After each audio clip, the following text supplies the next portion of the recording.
Okay, shalom. It is February 12th today.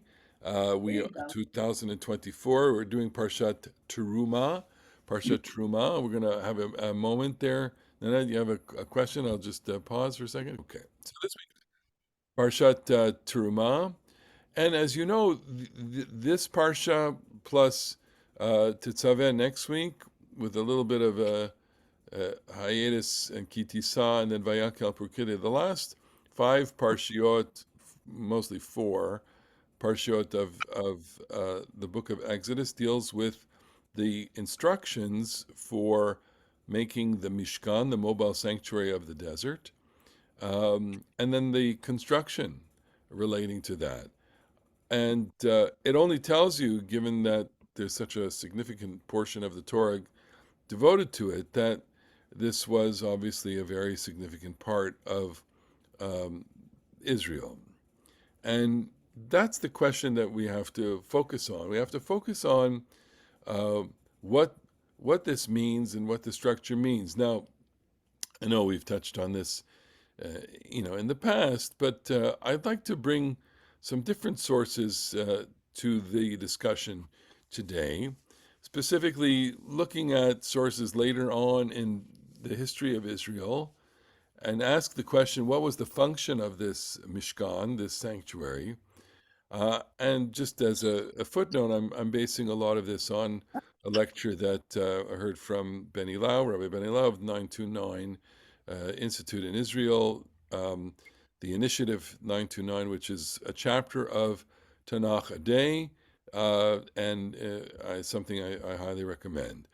So the text that we want to look at is the text, probably the most quoted text from this parsha, and it goes like this. I'll put it on the share here. Here we go. So, Vayidaber Adonai Moshe lemor, right? That's familiar to us. God spoke to Moses. Daber b'nei Israel, you should speak to the children of Israel so that they may raise a contribution from every man whose heart makes him willing. You are to take my contribution. And this is the contribution you are to take from them: gold, silver, and bronze, blue violet, purple, and worm scarlet, yarn, byssus, and I'm sorry, I'm just moving on. And goat's hair, ram skin, dyed red, tan leather skins, acacia wood, oil for lighting, spices of oil for anointing and fragrance, smoking incense, onyx stones, stones for setting the ephod and for the breastpiece. And here's the quotable quote: "Vasu li migdash ve'shachanti betocham." Let them make me a holy sanctuary, a holy shrine, that I may dwell amidst them. ככל אשר אני מראה אותך את תבנית המשכן ואת תבנית כל כליו וכן תעשו. Exactly as I grant you to see the building pattern of the dwelling and the building pattern of all its implements, thus are you to make it. So this is the quote that we put on plaques for donor boards and for people when they donate money to the synagogue. Ba'asuli Mikdash. You've probably been to several synagogues where you see um, plaques and acknowledgement for those who contribute to the sanctuary, to the wherewell with all of the sanctuary. Ba'asuli Mikdash v'shachanti b'tocham. They shall make me a sanctuary so that I may dwell among them. And of course, we've had many sermons and comments on that it's not I dwell in the place, but I dwell among them. And that distinction, I think, is very, very important because the minute that we talk about a sanctuary, we raise the theological question, which is, a question that's already raised in the Bible, which is, can any space contain God's presence? After all, I'm seated in my home and I have my books here and I study the Torah, and you could say, well, God is present, but God is present when I go outside, and God is present when we get together, and there are lots and lots of important teachings. Is God present when you are 10, when you are 9, when you're 5, when you're 4 people, 3 people, 2 people, even one person, is God present with you? And so just the question alone tells you that there's a problem that when it comes to God, a well, we don't really know what we mean when we say is God present. Um, we may even, it may be something that we feel. I liked Harold Kushner in one of his early books. He said, "It's not where should we find God, it's when should we find God." I think that that's a very useful reframing of the question, because it takes the idea, or the whole notion of the presence of God out of the context of space and puts it in the context of time, such that I, when do I feel God's presence, or when am I aware of God's presence? I possibly could be aware of God's presence, let's say, at the kindling of Shabbat candles. I am possibly aware of God's presence in a moment of deep prayer. I'm possibly aware of God's presence in a moment of mitzvah, etc. And so that kind of question takes the idea of God's presence and takes it out of the context of space, which is very difficult for us to understand, given that in our kind of theology, if you could say that, we perceive of God as presence everywhere. On the other hand, you could say, and here this is in line with some more mystical teaching, God does retract his presence, or contract his presence from the world, and that in the mystical world is called tzimtzum, where God kind of withdraws. And even speaking in this kind of language already is, it's figurative language, it's poetic language that we have to relate to. Now, when the Torah is talking about this, the Torah, I mean, we're going to use the more precise literal strategy to read this, which is they mean here a structure that is pretty well spelled out in the following paragraphs and chapters. What are the implements? What are the furnishings? What are the kinds of things? What are the dimensions? How are they made? Etc. Etc. The questions come up all the time. Where do they get the materials? I'm going to leave those questions off to the side, because it's difficult to really answer these without any kind of historical data or background. Ilana, go ahead. Maybe we should think about the root of the word Mishkan Yes. also in other interpretation, like Shachen. Maybe God will be our neighbor, Shchuna, neighborhood. I think maybe it's easy to think that he will be around for us.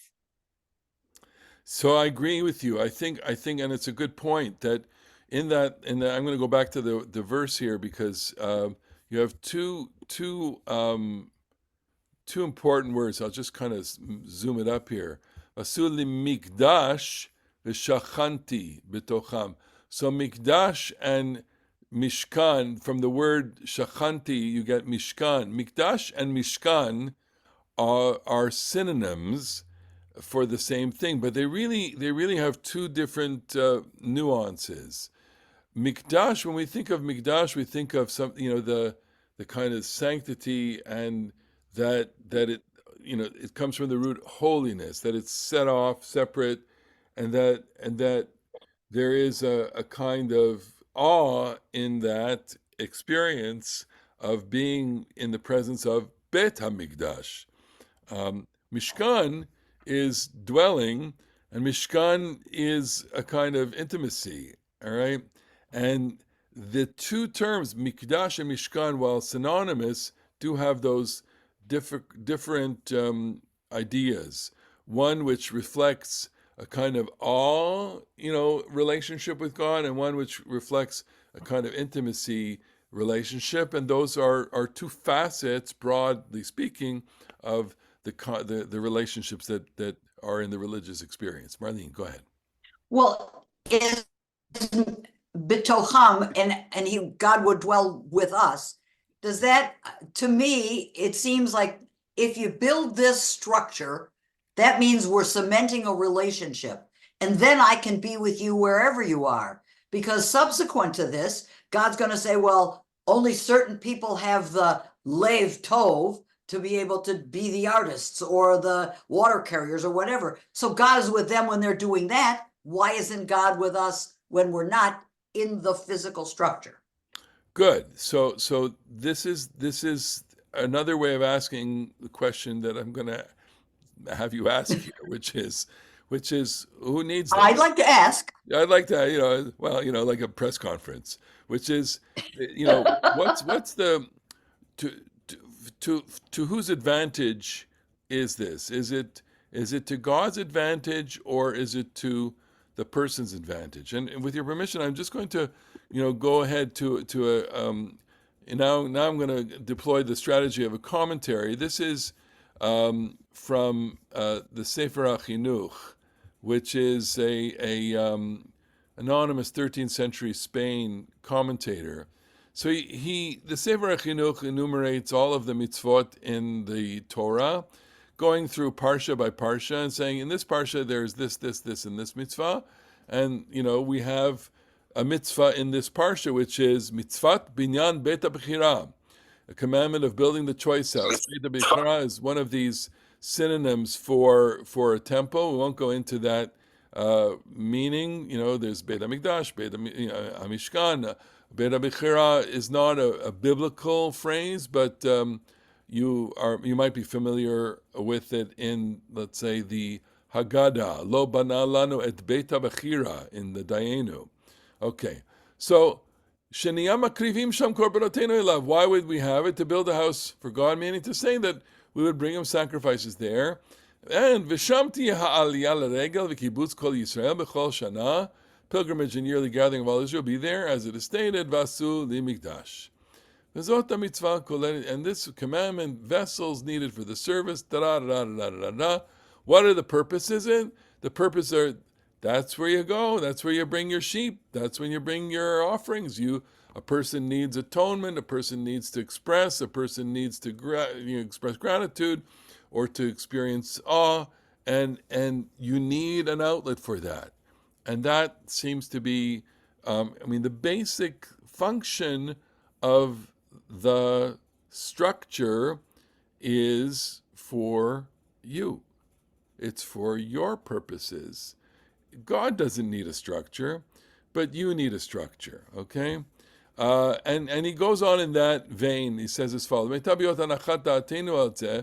it is in our grounding of our opinion about the matter of his commandments, we're obligated to say that the building of the house of God may be blessed, for us to do our prayers and sacrifices to him in it. It is all to prepare our hearts to his service, may he be elevated.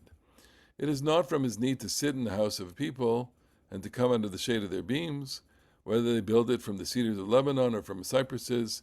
Ki hashamayim ushmei hashamayim lo yichalkeluhu uverucho yamdu. The heavens and the heavens of the heavens cannot contain him. Afki abayit asher banu bnei adam tzarich lichvodo chalila, and they only stand by his spirit. Surely the house that people built would not be needed for his glory, God forbid. Halo yadim advarim, these things are not known, and are they not known and clear for all the refinement of our bodies? As bodies are refined by actions and by the multiplication of good actions, and their great constancy, the thoughts of the heart become purified, cleansed, and sanitized, and God desires the good of the creatures. Therefore, he commanded us to fix a place that we would be pure and completely clean, to purify the thoughts of the people there, etc., etc., etc.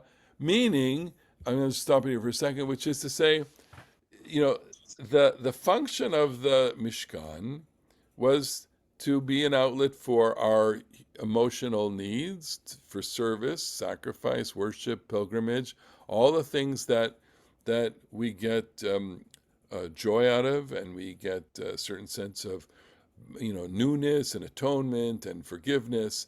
All of that happens at the place, and it functions as a refining instrument. That is to say, the temple, the sanctuary, you know, exerts a certain power over you such that when you experience it, something happens to you, it changes your behavior, or you experience a moment of awe, and that kind of spills back into your life.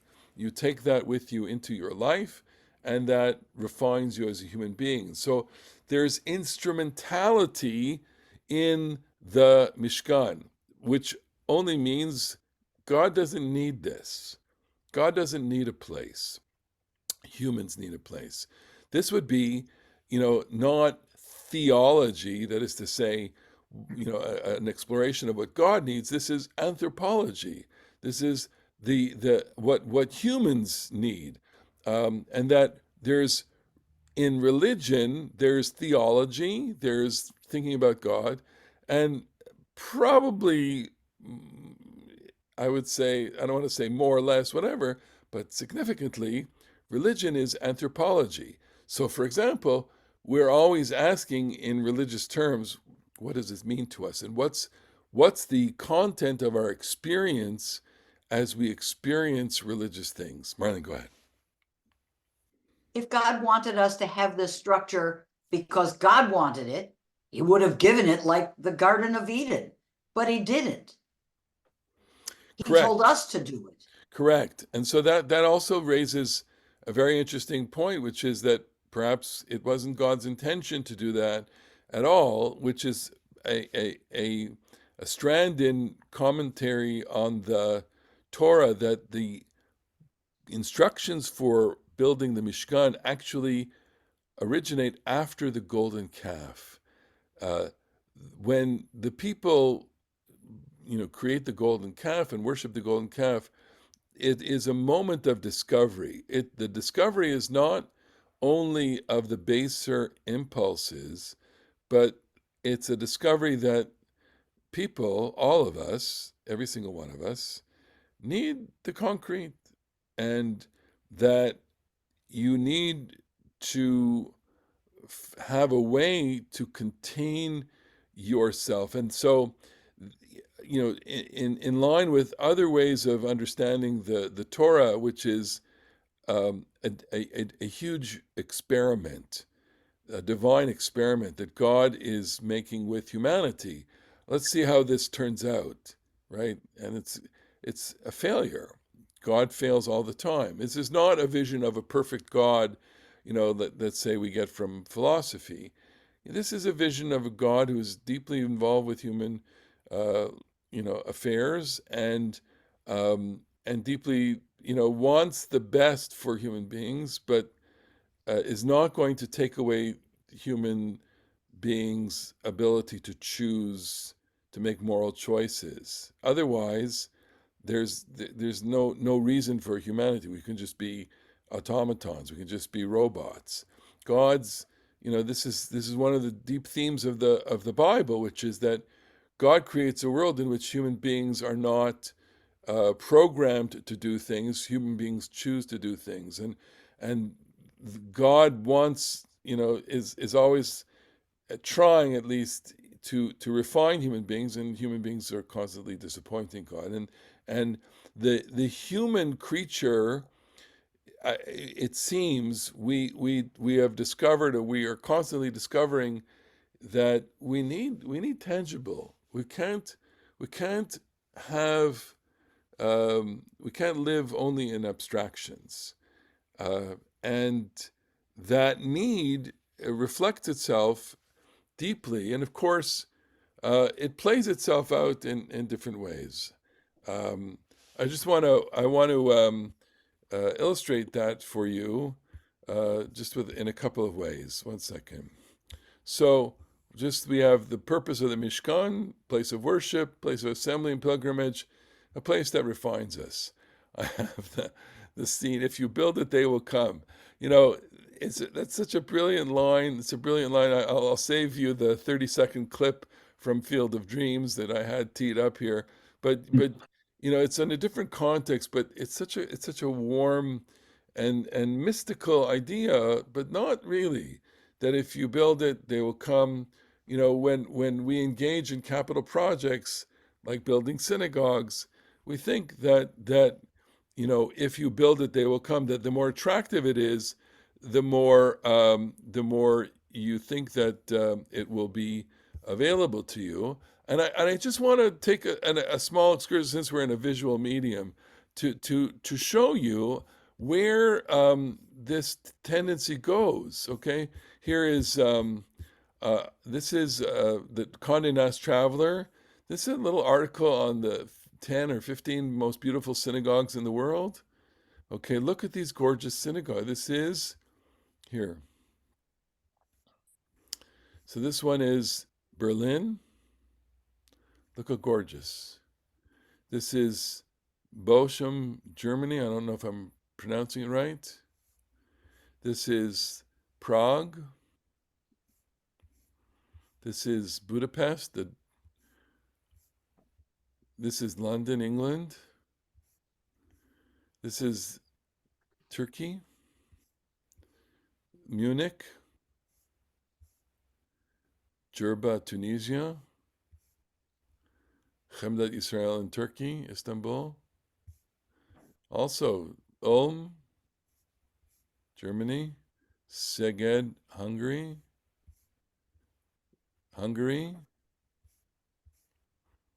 Germany, St. Petersburg, Russia, Mikveh Yisrael, Savannah, Georgia. Okay, that's one set. I'm just gonna, it's these are the most Instagrammable synagogues here. Some of them are overlap. Some of them here. 15 synagogues. Look at these. That's again Budapest. Here Marrakesh. Tikocin in Poland. Some of us have been there on a trip. These Eastern European synagogues with the frescoes are unbelievable. Rome, the great synagogue in Rome. Look at the beautiful menorot. Here is Santa Maria la Bianca. Florence, Algeba. Okay, and then there's Eldridge Street in New York. Turkey we saw. Sabotica, Serbia. And Beth Sholem in Elkins Park, Pennsylvania. Frank Lloyd Wright, who was the architect, the major important historical synagogue in the United States that just, I don't think they can keep their budget. They just had to merge with another synagogue. And it doesn't show the leaks from the And ceiling it on the doesn't show the floor. leaks in the ceiling, right? Which only tells you, V'shachanti b'tocham, except if you need a raincoat. Okay, and this is, which one is this? This is Knesset Eliyahu Blue Synagogue in Bombay, and Mumbai, I should say, new synagogue, which we saw. Sfat, the Abu Av, and Jubilee in Prague. So, okay, so having shown you all these beautiful things, and they're breathtaking, and I'm sure some of you have been to some of them. I honestly, I've only been to a couple of them, and we could do a good show and tell which ones you've been to. But the point is, so who is it built for? What's the purpose? We have beautiful. I love our. I think our synagogue is beautiful. I think our synagogue is beautiful in the understated way that a synagogue is, which it obviously makes a certain kind of statement architecturally, which is utilitarian and humility, not pressing beyond our financial abilities and being a functional space, etc., because we use it as a really important functional space. But it's, in my opinion, the most beautiful synagogue in Highland Park. Anshe Em in New Brunswick is a gorgeous synagogue. Many of you, have been there many times. They've done a tremendous amount of work in beautifying that synagogue. In my opinion, it could, would it, it could be a kind of runner up to some of the synagogues that we saw there in terms of its decor and you know, just the artistic sumptuousness. Doesn't have the authenticity of some of those Eastern Europeans, but it clearly wants to imitate them. And I think, the people who organized their funding and whatever design would admit to that. And so you walk in there and you walk into any of these synagogues and you get a feeling of awe. You get a feeling of enjoyment, pleasure, aesthetic beauty, aesthetic relationship, commentary, influence. There's a narrative going on in each of these synagogues in terms of their relationship to their communities and also to their host cultures. Ruth, go ahead. Yeah, those synagogues are very beautiful. People around my age who, were coming of age in the 60s and 70s, there was a pushback to all that. We used to talk about the edifice complex, Yes, and correct. that maybe there was too much emphasis. All you needed was, 4 rooms and a Torah scroll and a couple of Sidurim, and that's all you needed. And that they considered the adornment of synagogues as a waste of money or whatever, that it could be put to better purposes. Yes, and I think that it's a useful kind of discussion debate in communities because you ask yourself, we ask ourselves, like, what would enhance the experience of coming into the synagogue, knowing full well that for many people it's the service doesn't do it for them, the music doesn't do it for them, and for some maybe it's the people. Kiddush doesn't do enough for people. So what would be a draw? And you know uh, uh, we have for every person a very different set of needs. I want to say just in defense of our synagogue, which is, I of course was a strong influence on certain things, and I I realized that we could have gone over the top with the synagogue, and I could have, it's interesting, as a rabbi, you could throw a lot of weight on things, right? And I could have thundered from the pulpit saying, "We need this, we need it, we should have, we should have," and all of that, and I did not. And a lot of the walls, it's beautiful, but there's a certain, it's spare, and I think what is important here is that it's placed within the context of generations, which said, we are of one generation, and of course there's hope that there's continuity beyond our generation, and that itself is certainly something that is challenging all of American Judaism and Jewish communities, and in terms of what people emphasize. So when it comes to emphasizing, whether or not we're going to have a fresco on the walls or whether or not we're going to devote, resources to programming and to people, we've chosen programming and people. That's not to say that from time to time you couldn't, we couldn't develop a certain organization around beautifying. I mean, in the end, articles in synagogues, they wear and tear, and they they need to be replaced. I mean, in so many years, carpet needs to be replaced and paint needs to be done, all of that, and the physical requires upkeep, and upkeep requires money, and all of that takes us away from the focus, which is, well, we are supposed to come together. We are supposed to be together and celebrate.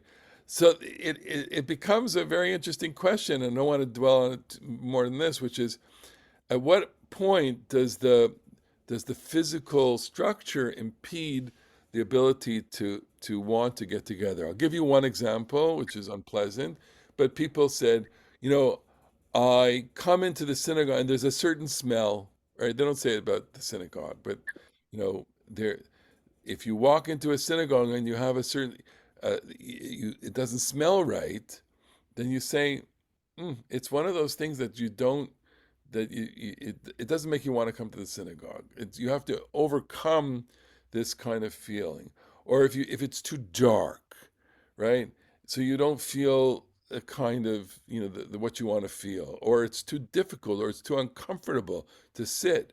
Believe it or not, I mean, these become part of people's experiences, and of course, that's not, the goal is not to be comfortable and to sit in, a luxury like a recliner, but it's also not to be uncomfortable, right? And to break your back.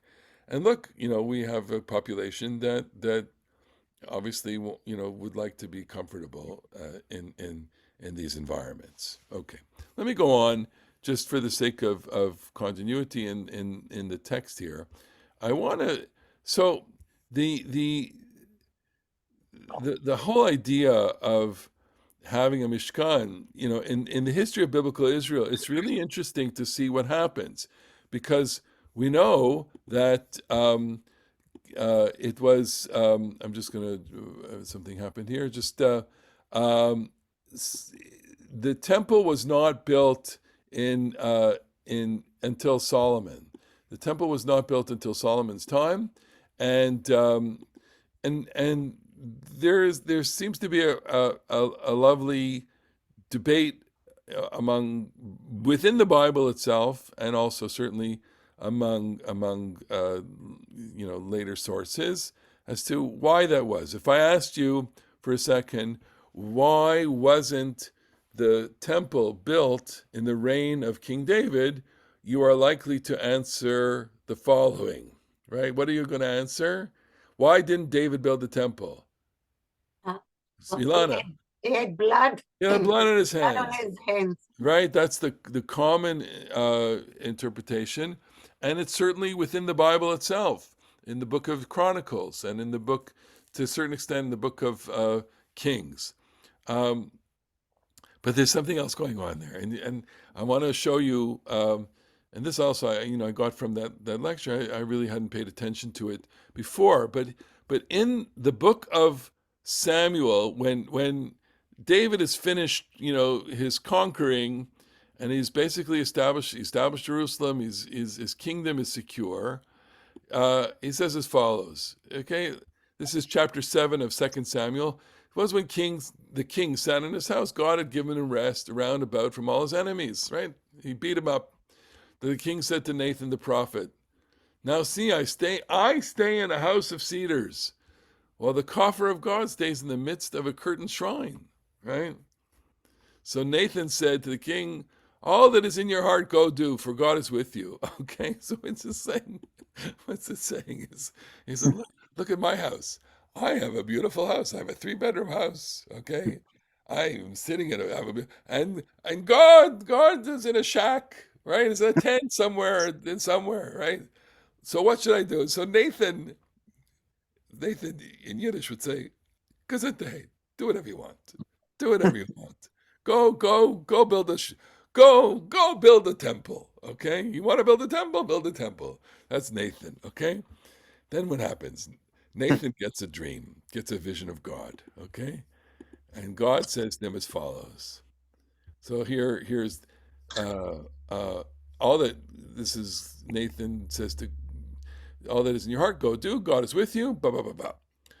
But it was on that very night that the word of God came to Nathan saying, "Go and say to my servant, to David, thus says the Lord, will you build me a house to stay in?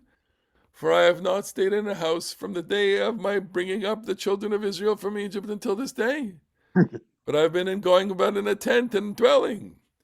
Wherever I have been going about among all the children of Israel, have I ever spoken a word with one of the judge leaders of Israel whom I commissioned to shepherd my people of Israel, saying, why have you not built me a house of cedars? So now, thus are you to say to my servant to David, thus says God of the forces on high, Adonai Tzvaot, Ko Amar Adonai Tzvaot, Ani lekachticha min hanaveh. I took you out of the pasture from following after flock. I I will be with you wherever you have gone. V'achrita et kol oivecha mipanecha. Cut your enemies off before you. V'asita lecha shem gadol. I'll make you a great name. Kishem agdolim asher ba'aretz, like the name of the great ones who are on earth. V'samti makom la'amili. I make a place for my people, for Israel. Unetativ, I will plant them, and they will dwell beneath it, so that they will shudder no more, so that malicious ones will not continue to afflict them, as in former times. From the day that I commissioned judges over my people and Israel, and I will give you rest from all your enemies. God has told you that God will make you a house. When your days are fulfilled and you lie beside your fathers, I will raise up your seed after you, one who comes out from your body, and I will make his kingdom firm. He will build a house to my name, and I will make his kingly throne firm for the ages. I will be to him a father, and he will be to me a son. When he commits iniquity, I will rebuke him with the staff of men and with the blows of humans. But my loyal love I will not turn aside from him, as I turned aside from Shaul, from whom I turned aside before you. Secure you will you be in your house. Your kingdom for ages will be for your throne will be firm according to the ages. When I was preparing it, I highlighted the word house, house, house, house all the time. And if you see it, Hu yivneh bayit lishmi. He will build a house to my name. Okay? This is the money quote here. What kind of house is he talking about here? He's not talking about a temple. He's talking about a dynasty, your household. It's a very clever sleight of hand that Nathan the prophet is doing, because God is saying to David through Nathan, it's all right, I can sit in the dark. Okay. God is being the ultimate Jewish mother, right? I don't need it. I don't need a house. What I do need for you is to be righteous. I do need for you to have a household. I do need a kingdom that will live according to my statutes and my rules, etc., and will create a place for me. The house, the physical trappings, I don't need, right? It's been fine. It's been fine all these years. I've been wandering since, and it's been fine. And so what it suggests here is that God, and this is one side, God doesn't need this. And when David suggested this, it was, look, I'm bored. I need to build a temple. I need a project. I need a capital project. Okay, it keeps everything going. I don't want to cast too many aspersions about institutions or other communities or synagogues, but Robert Wood Johnson Hospital is masterful at this. If ever you walk into the hospital, there's always some building going on. Why?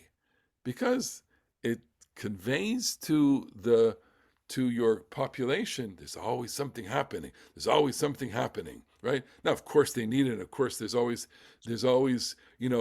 improvement. Okay, but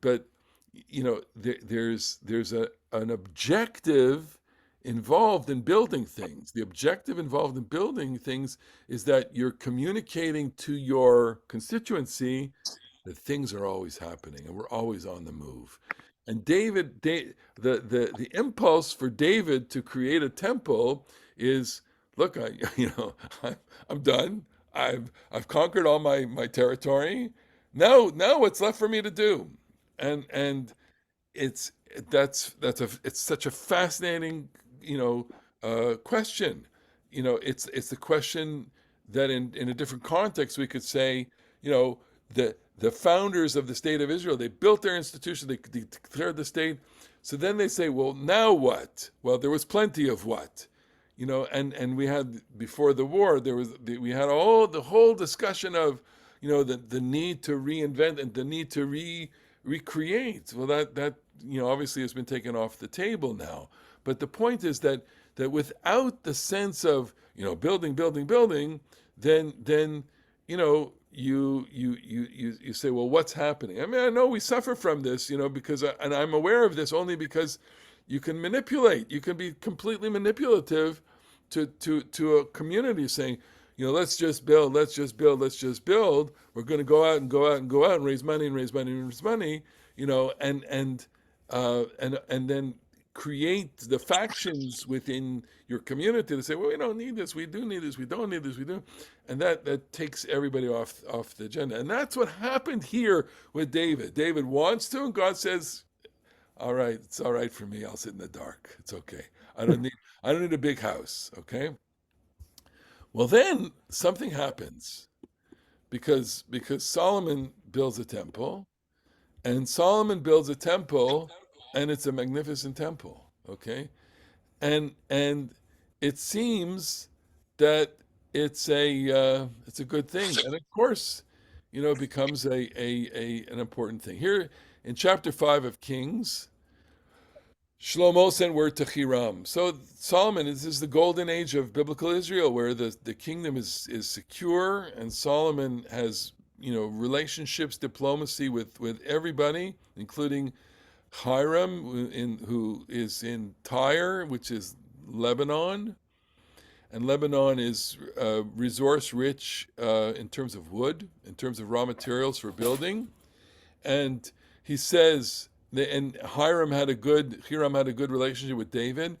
You yourself know, Solomon sent word to Hiram, David, my father, that he was not able to build a house for the name of God, right? Because of the wars that surround it. So already Solomon is giving you the perush, the interpretation on why David didn't build the temple. He says here, David didn't build the temple because his hands were full of blood, like we said. Or David didn't build the temple because he fought too many wars. But that's not what the text said. The text said David didn't build the temple because God said I'm all right. Okay? So it's a little bit of bait and switch here, because of the wars that surrounded him, until God put them beneath the soles of my feet. But now God, my God, has granted me rest around about. There's no adversary. I'm at peace, no evil circumstances. So here I intend to build a house for the name of God, as God promised to David, my father, saying, your son, whom I will put on your place on your throne, he will build the house for my name. And that is the biggest con, okay? Because when Nathan spoke to David, Nathan said, Yivne bayit lishmi, he'll build a household for me. But Solomon says, Yivne ha bayit lishmi, he will build the house. Now, I know we need to put this under a magnifying glass, but I'll stop the share for a second to explain this, okay? When God, through Nathan, speaks to David, he's talking about building human capital, building.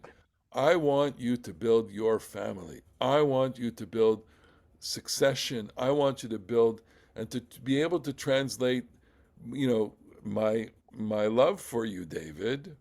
And God truly loves David. As complicated a person as David is, and it's certainly worth lots and lots of exploration. There's a real bond between God and David, okay, and and it's because there's such an intimate connection. God says, look, what's more important to me? It's not the house. It's not the physical structure.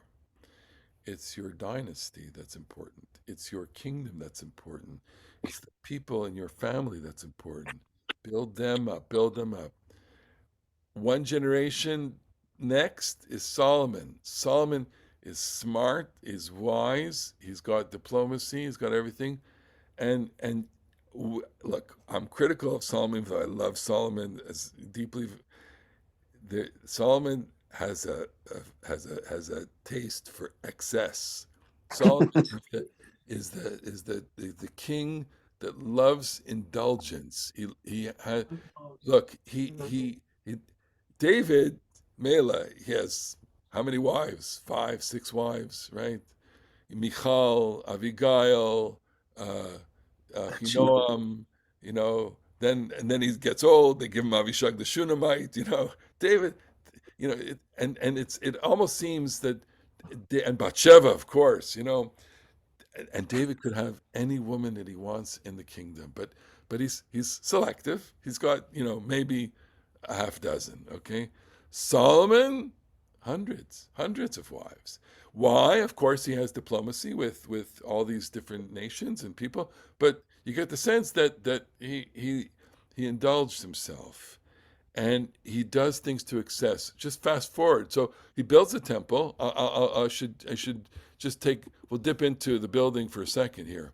So command that they cut down cedars for me from Lebanon. My servants will be beside your servants, and your servants' wage will I give you according to whatever you say. For you yourself know that there's no one among la.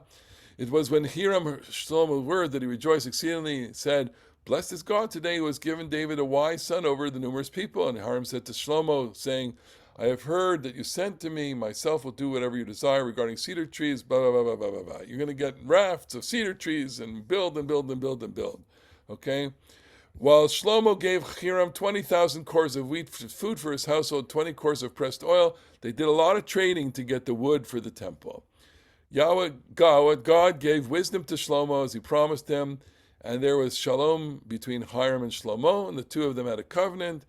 Then King Shlomo raised up the labor gangs from Israel, and the labor force was 30,000 men.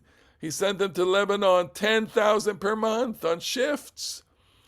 And Adoniram, the one over the labor force, Shlomo, 70,000 burden carriers, 80,000 stone cutters.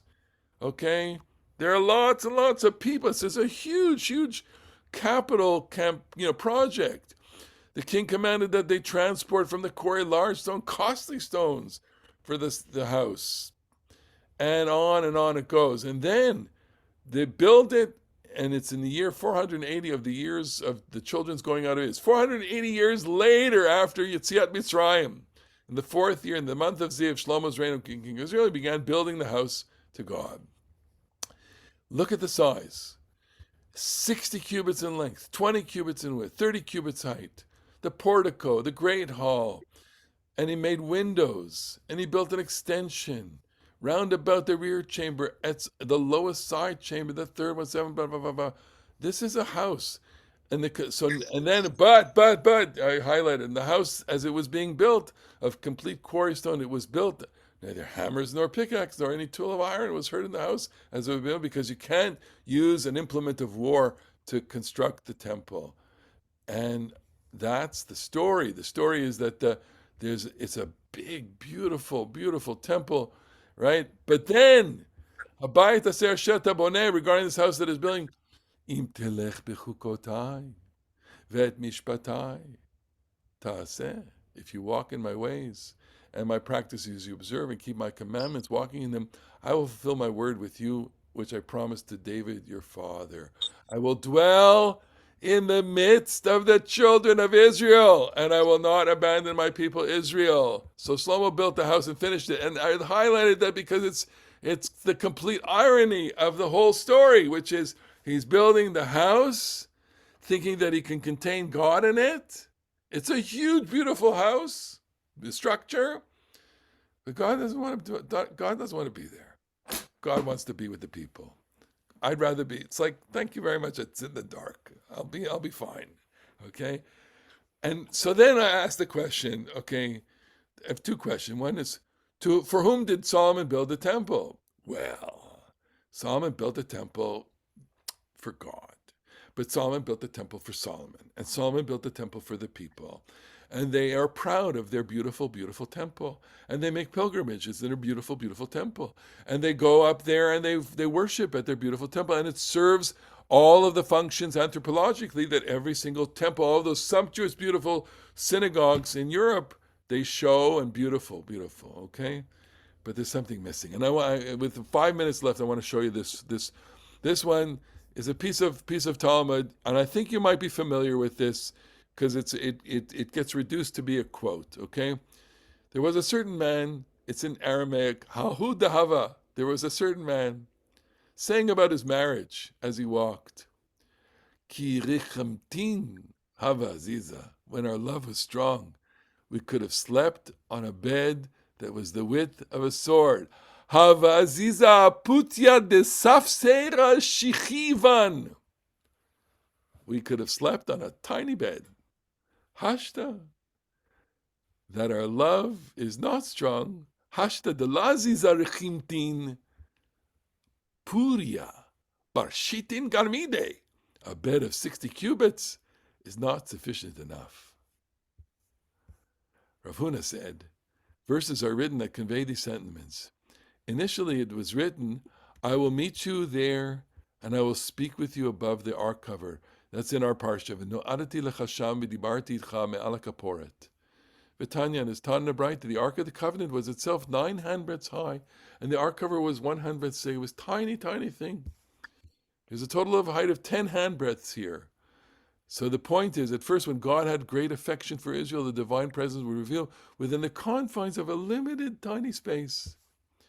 And it is written, and the house that the King Solomon built for the Lord, its length was 60 cubits, its breadth was 20 cubits, its height 30 cubits.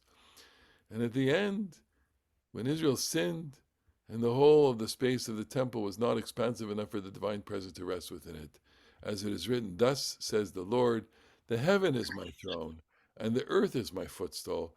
Where is this house that you may build for me? Where is the place that may be my resting place? In times of discord, the temple is an insufficient resting place for the divine presence. So this is such a great way to kind of illustrate the fundamental problem, which is there is a need for the intimate relationship with God. God wants that relationship with David. Solomon wants something else. Solomon wants a monument and a massive structure to demonstrate to his people and to the people around that we're capable of doing great things, okay? And God is less interested in it, which only underscores a fundamental tension that exists within Judaism to this very day, which is, we have, the remnant of the temple in the Western Wall. And Herod, if you know the history a little bit, it's very, the Jews come back from the first exile. They don't have much to build. They build a makeshift structure. It's okay. It manages, but it lasts for several hundred years, and then Herod comes in, and Herod is this massive, amazing builder who understands the way structures need to be built, and who understands, more importantly, I think, what structures mean. And the Temple Mount, that is so full of controversy to this day, is essentially a platform that Herod made by flattening off the top of the mountain and creating a platform for the structure that would dominate the skyline of it. And when we travel to Jerusalem today, and stand at the Tayelet, the southern walkway, a beautiful plaza to the south of Jerusalem, and look into the old city, you see the Dome of the Rock there, but if you kind of try and imagine that there was this massive structure there at Herod's time, the historians speak about this. There are 7 wonders of the world, right? 7 ancient wonders of the world. They say there should be an 8th wonder. The 8th wonder is, why wasn't the Temple of Herod, considered one of the 7 wonders? Okay, and that's the point. The point was that he built a structure that was so beautiful, so amazing. It became the kind of source of the imagination for people until, of course, it was destroyed. And the rabbis, from the trauma of the destruction of the temple and temple Judaism, understood from that there's got to be more to this than just a building. That tension exists today. I mean, it exists today in the small scale. when we have to raise money for a carpet or for a building, I can recall, having these conversations at board meetings where someone would say, why should we spend this kind of money? We can't spend this money. We should give the money to Israel. One person I remember saying that, you know, and and um, and of course, you say that's true. We need to support everything, but on the other hand, if we don't have a functional space, if we don't, then the community will die. So what's the? You're always looking for the balance. Can you go over the balance? Of course you can. Can you? I mean, would it be possible? We have a beautiful synagogue with wood paneling. We could have raised money to get gold paneling. We could have gone over the top with everything, but you don't because you want to be within limits and you don't want to bankrupt people and you don't want to mortgage forever. Although some people have that strategy and they believe in that because that motivates people to give. Okay, so that brings us on the arc, so to speak, of this whole story. The story is I want to be with you and I want you to be with me, but I want to figure out the way that we should be together. And the way to be together is with intimacy and humility. Last comment before Bob, which is, you know, this kind of debate happens not only in the religious sphere, but happens in the secular political sphere. So, for example, it doesn't happen so much in America, okay, but it happens in Israel. It happens in other countries. So, the prime minister's house in Israel is a small house, comparatively small, on Rehov Balfour in Jerusalem. It's a tiny house. So there are people in Israel saying, it's time that the prime minister has a respectable house, okay? And there are people that say, look, let's just keep it, we'll maintain it, we'll refurbish it, we'll do whatever we can. But to build a complex, to build a big complex, and of course there are plans for that. I don't know to what extent it's underway. We can't. We're a small country. We don't want to have that expenditure. On the other hand, when we welcome heads of state, we don't want to welcome them to an apartment. On the other hand, David Ben Gurion, what house did he live in? And I urge you, if you're ever in Israel and in a non-war time, a fascinating thing to do is to go to Ben Gurion House on Sderot Ben Gurion in Tel Aviv, and see humility. He had a library. He had a big library. And what kind of shelving did he have in the library? Metal shelving. He had a bed. I mean, it's by today's standards, it's a cot. It's not even a cot. You wonder how could a person sleep in this? And he had a kitchen. And the kitchen is set up, and there's a little thing that said every morning. What was his wife's name? Is Hola, hola. Paula made him barley. He liked eating barley cereal, right? Or like a cooked barley, because he was really a European. Okay, he loved, and he, it was Spartan by anybody's standards. Begin, even Menachem Begin. Okay, you know, um, when Begin resigned and retired, where did he didn't live in a condominium. He didn't live in a kind of luxury. He lived in a tiny apartment, maybe a 2-bedroom apartment, and there was such humility there that he said, I don't need this. I don't need this because what's important, I need to demonstrate something to the people that I'm part of them and that I'm not royalty. And there was that impulse. So we're beyond that.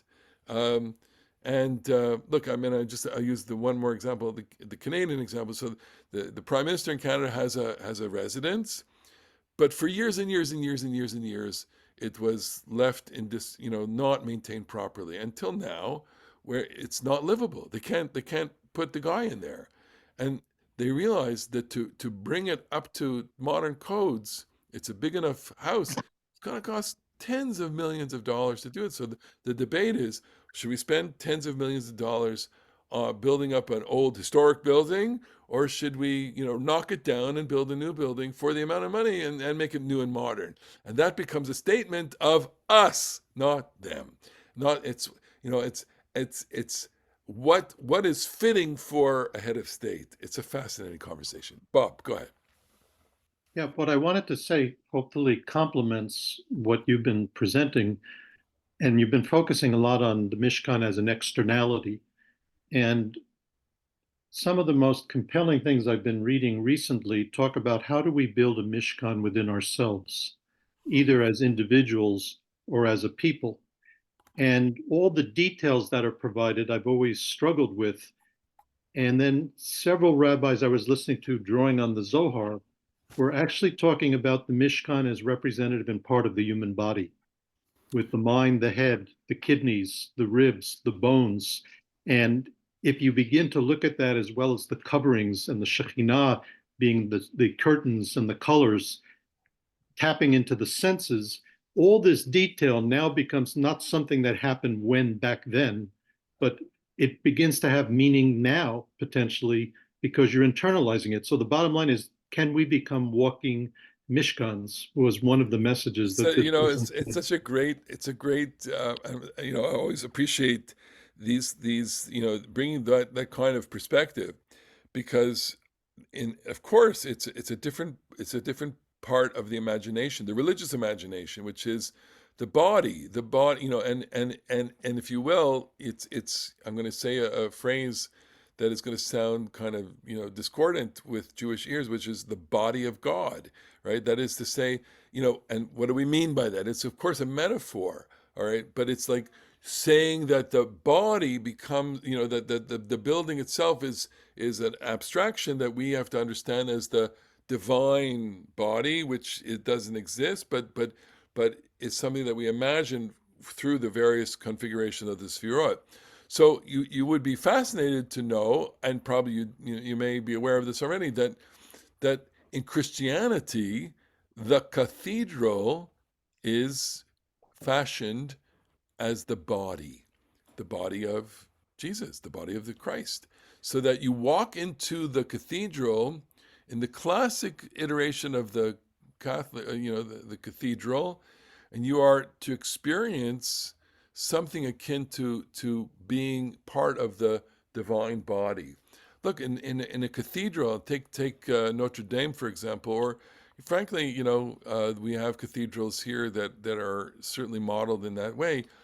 You have a long axis and a horizontal axis. There's a cross, okay? And a Christian who is deeply involved in Christian theology understands that entering the structure is entering the body of Christ, right? And so it wouldn't surprise. I mean, it's hard for us to hear that because we don't talk with this language, and that's why when we relate to this, and you just spent an hour and 15 minutes on this with me, which is it's very physical. It's a very physical thing. But physical things have physical problems. The spiritual things have spiritual. The the problem with physicality is that you can invest your entire salary in your house, okay, and get all your meaning from that, and have nothing else and no substance. And that tension exists. Well, Or, yeah, go ahead. I was just saying, my quick follow-up, since you brought up the issue of smell, is Yes. were you thinking about possible incense use No. within the synagogue or anything? But what role did the incense potentially play, and the Well, colors very good. also Yeah. attract? So, briefly, I think the incense played just the sensory role, probably to mask a lot of difficult smells in that structure, but also, incense and smoke is the closest physical manifestation of things that go everywhere. Okay, if you want to heal your space, put some incense in there, right? Anyway. So these issues of structure and opulence and proximity of God within a structure, but within a people, I think are the fundamental tensions that are here. If as I said, there aren't many stories in this chapter, But this is the story. The story is, what's our relationship? How do we make our relationship? And how do we reflect it? And it's a story that touches every single one of us in different places in our lives. And with that, we'll conclude